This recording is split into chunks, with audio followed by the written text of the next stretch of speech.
Hello, welcome to my channel WWE Pulse. In wrestling, there are some trios that just click. The Shield was a dominant force. Evolution defined an era, and D-Generation X helped define the Attitude Era. But one group stands out above the rest for their longevity, impact, and ability to reinvent themselves over and over again. And that is the topic of today's 5 and 5. Welcome back to the channel, everyone. Today, we look at the powerhouse positivity that is the New Day.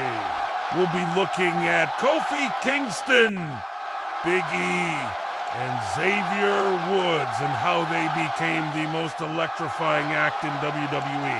Won every single tag title and broke countless records along the way, while remaining one of the most beloved acts in the company.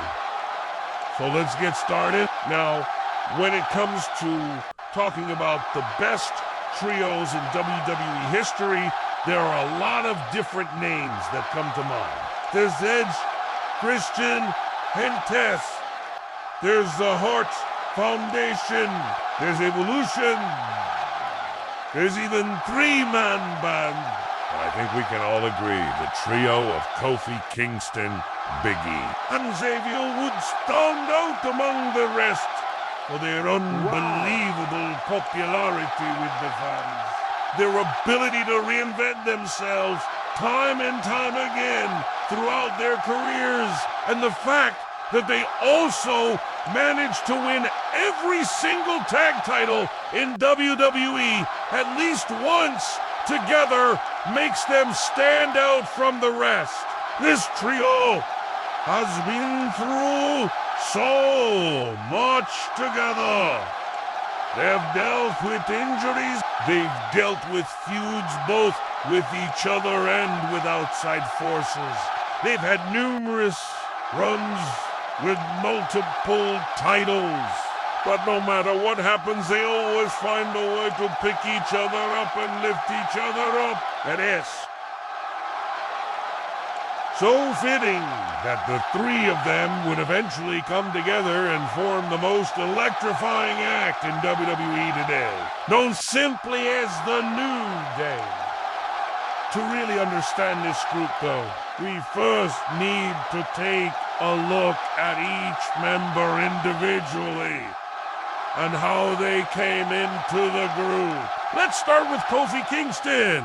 Born in Kumasi, Ghana, but raised in the United States, Kingston was destined for greatness. He trained with a legend in the business, The Rock, at the now defunct Ultimate Pro Wrestling, and then headed to Ohio Valley Wrestling, which was WWE's developmental territory at the time, where he quickly made a name for himself and became a fan favorite. After impressing at OV, Kingston was called up to the main roster in 2006 and debuted on the March 27th edition of Raw as a singles competitor. Kingston struggled to find his footing.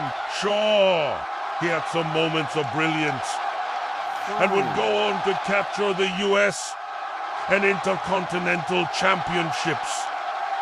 But something was missing.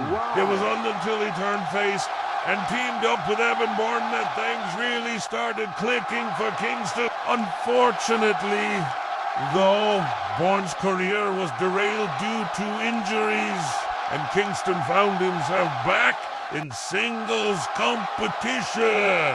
Then enter Big E Langston, born at Torreon in 1986 in Brooklyn, New York. Ewan began working out at the age of 13, and by 19, he was training seriously under the name of Big E, along with other future WWE stars like Mark Henry and MVP. Big E eventually signed with WWE in 2009 and headed to Florida Championship Wrestling, which had become WWE's developmental territory, where he became a two-time FCW champion before being called up to the main roster in 2010. On the main roster, Big E started off as a singles competitor but it wasn't long before he found his true calling as a tag team wrestler, teaming up with the very recently returned Cody Rhodes. The two would form a dominant force in WWE and become the #1 contenders for the WWE Tag Team Championships. However, Rhodes was forced to relinquish the titles due to injury, which led to Big E finding himself once again as a singles competitor. Finally, let's look at the youngest member of the group, Xavier Woods, a.k.a. Austin Creed, born in 1985 in Charlotte, North Carolina. Woods attended college in his home state before heading to Japan in 2008 to train at the WWE training facility there.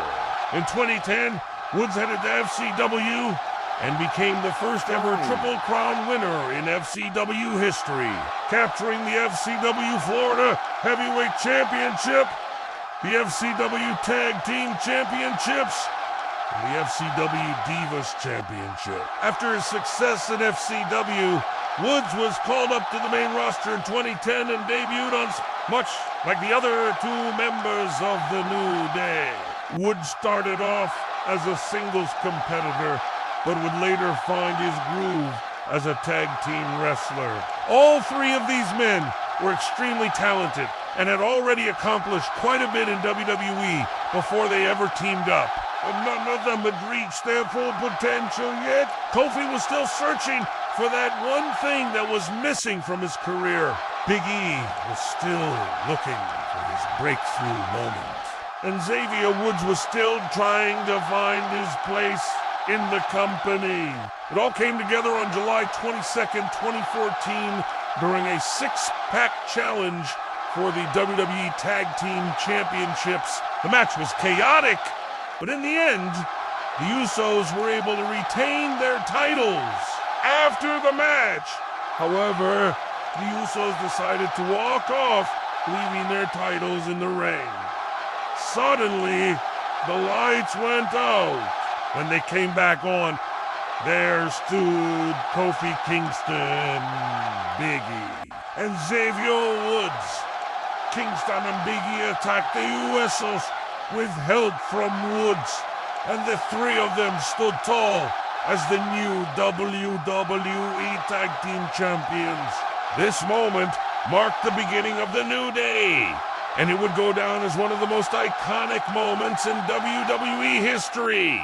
From the moment they debuted as a group, the New Day was unlike anything we had ever seen in WWE before.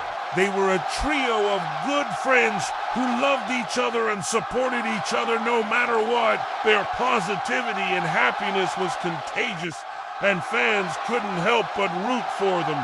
But don't let that fool you. While they may be known as the most electrifying act in the company, they are also known for their dominance inside the ring. They're tough, they're strong, and they will stop at nothing to win. During their first run as WWE Tag Team Champions, the New Day feuded with the likes of the Usos, The Miz and Damian Sandow, and Los Matadors. They successfully defended their titles against all of these teams and more, proving that they were not only entertaining, but also dominant. But it was during their second reign as WWE Tag Team Champions that they truly cemented their legacy. This time around, they feuded with the likes of Tyson Kidd and Cesaro, the Dudley Boys, and even the returning Edge and Christian. Once again, they proved that they were more than just a fun-loving group of friends. They were a force to be reckoned with. In addition to their tag team success, each member of the New Day has also found individual success. Kingston has captured the WWE Championship. Big E has captured the Intercontinental Championship twice. And Woods has captured the WWE 24/7 Championship. They are truly a well-rounded group of superstars. But perhaps What makes the New Day so special is their ability to connect with the audience. They are genuine, authentic, and real. You can see the love and respect that they have for each other, and it shines through in their interactions with the fans. They are truly one of the most electrifying acts in WWE today. If you've never had the pleasure of seeing the New Day live, I highly recommend it. They are truly a joy to watch, and their energy is infectious. You can't help but smile when you see them perform. But don't be fooled by their smiles and their positive vibes. These guys are serious competitors, and they will stop at nothing to win. So what do you think? How would you rank the New Day among the greatest trios in WWE history? Let me know in the comments below. And while you're down there, don't forget to leave a like on the video and subscribe to the channel. Also, make sure to check out my other videos. Thank you all so much for watching. I really appreciate it. And as always, I'll see you next time. Okay guys, thank you for watching my videos.